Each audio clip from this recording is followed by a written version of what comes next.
Assalamualaikum, selamat datang buat teman-teman yang baru saja bergabung. Jangan lupa klik subscribe, agar kalian tidak ketinggalan informasi bansos dari channel ini. Buat teman-teman yang sudah subscribe dan like video ini, saya ucapkan terima kasih. Semoga kalian sehat selalu, dan dilancarkan rezekinya. Amin ya robbal alamin. Tapi sekarang tentu sudah lain lagi isunya, karena Kementerian Sosial memang diberi tugas dan tanggung jawab untuk membantu Presiden dalam rangka memberikan perlindungan dan jaminan sosial pada tahap awalnya, kemudian berikutnya didorong menjadi mengikuti semacam program pemberdayaan. Jadi tahap pertamanya itu adalah pemberdayaan dan jaminan sosial, bahwa masyarakat yang dengan kriteria tertentu ya harus memperoleh bantuan sosial agar bisa mencukupi kebutuhan dasarnya. Setelah itu mereka didorong dengan program-program pemberdayaan sehingga mereka nanti jadi mandiri. Jadi bansos itu pada dasarnya ada batasnya. Itu yang perlu kita koreksi ke depan ya. Itu yang kita koreksi ke depan, karena mungkin banyak juga KPM istilahnya, keluarga penerima manfaat itu yang merasa nyaman dengan bansos itu sehingga mereka nggak mau keluar dari situ. Nah, ke depan kita harus lakukan suatu upaya yang nyata bagaimana KPM ini bisa melakukan suatu usaha ya, semangat ya, ikhtiar untuk keluar dari program perlindungan dan jaminan sosial. Mereka harus pindah ke pemberdayaan, setelah itu mereka menjadi keluarga yang mandiri. Ini yang akan kita lakukan ke depan. Jadi kesannya selama ini kan kita hanya social protection heavy. Social protection heavy. Jadi kelihatannya itu hanya pada pemberian bansos yang membuat orang dimotivasi gitu. Jadi malas gitu. Padahal sesungguhnya program ini hanya untuk memberikan perlindungan dan jaminan sosial sementara, untuk kemudian dia pindah ke program pemberdayaan, dan selebihnya sekali lagi dia graduasi, check out dari program ini untuk menjadi keluarga yang lebih mandiri. Itu yang kita lakukan hari-hari ini. Jadi kita punya dua jalur, satu jalur formal, satu jalur partisipasi. Jalur formal itu jalur yang mulai RT, RW, desa, naik langsung kemudian ke kita. Gitu.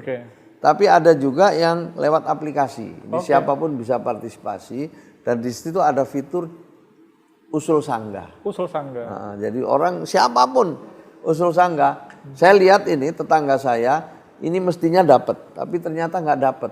Maka diusulkan lewat situ. Ada syarat-syaratnya yang harus dilampirkan. Nanti akan kita proses, akan kita validasi, akan kita cek kembali gitu.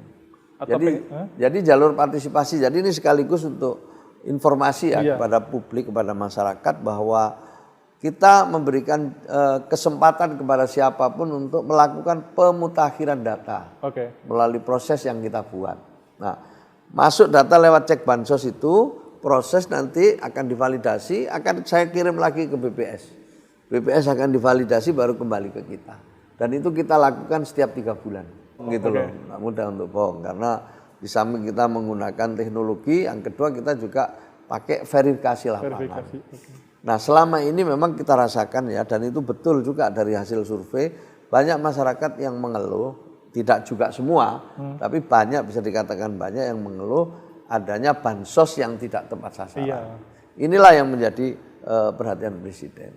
Maka lewat konsolidasi data ini, mudah-mudahan ini nanti bisa paling enggak dikurangilah ketidaktepatan itu. Jadi kita ngukurnya itu tetap dari kriteria ya. Kriteria. Jadi ya, kita akan mengikuti apa yang telah ditetapkan oleh BPS. Jadi karena data ini dinamis, ada yang wafat, tiap hari ada yang wafat, kemudian ada juga yang pindah rumah, ada yang naik kelas, ada yang turun kelas gitu kan.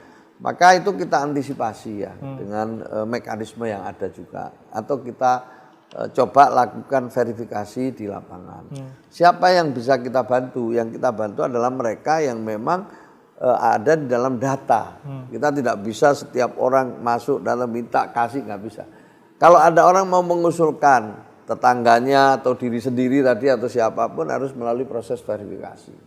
Baru kita verifikasinya selama 3 bulan itu. Nanti akan keluar satu keputusan ya dari BPS bahwa ini layak atau enggak. Jadi prosesnya kita lewati semua.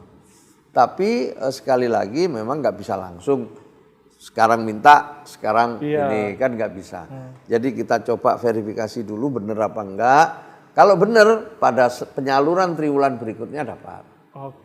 Gitu. Jadi ini memang dengan pemadanan data ini nanti akan ada orang yang selama ini dapat bantuan, akhirnya tidak dapat bantuan. Saya mohon maklum karena ini baru ada pemadanan data, pemutakhiran data.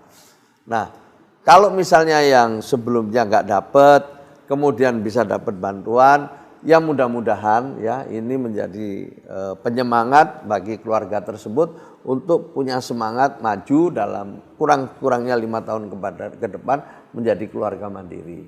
Karena kita targetnya kan maksimal itu 5 tahun maksimal itu di dalam data itu. Setelah itu dia harus lebih berdaya. Tapi yang jelas kalau tanya sekarang, Presiden punya atensi, punya perhatian tentang data-data penerima bansos itu. Kenapa? Ya tadi karena faktanya ada orang yang semestinya tidak dapat malah dapat. Yang semestinya tidak dapat malah dapat. Ini yang menjadi atensi Presiden dan kita lihat di lapangan emang benar gitu. Situasinya seperti itu. Jadi kita akan perbaiki data ini, mudah-mudahan ke depan lebih akurat. Kalau datanya akurat, insya Allah program kita juga akan efektif gitu loh. Ini yang penting.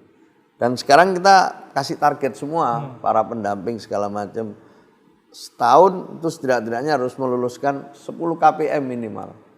Keluarga penerima manfaat. Kita punya 33 atau sampai 35 ribu pendamping. Lulus ya bahasanya. Berarti nanti lulus 35 ribu itu berarti kalau satu pendamping 10 itu 350 ribu lebih itu. Kita harapkan bisa menjadi keluarga yang lebih mandiri. Amin. Intinya beginilah supaya masyarakat tahu selama ini orang hanya menganggap sekedar bansos ini untuk kebutuhan seterusnya. Gitu. Padahal ini hanya sementara.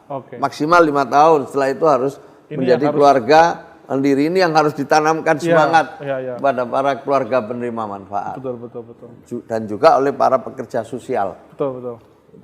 Perlindungan sosial itu yang pertama. Setelah itu baru bergeser ke pemberdayaan. Jika dia perlu direhab karena fungsi-fungsi sosialnya tidak utuh, maka dia masuk program rehabilitasi. Misalnya gini, ada kepala rumah tangga, tiba-tiba dia sakit, stroke misalnya, mohon maaf misalnya sakit. Maka ini kan dia tidak bisa berperan sebagai kepala keluarga untuk mencari nafkah. Gitu. Maka ini diutuhkan dulu fungsi-fungsi sosialnya. Setelah fungsi sosialnya utuh, baru dia diberdayakan. Gitu.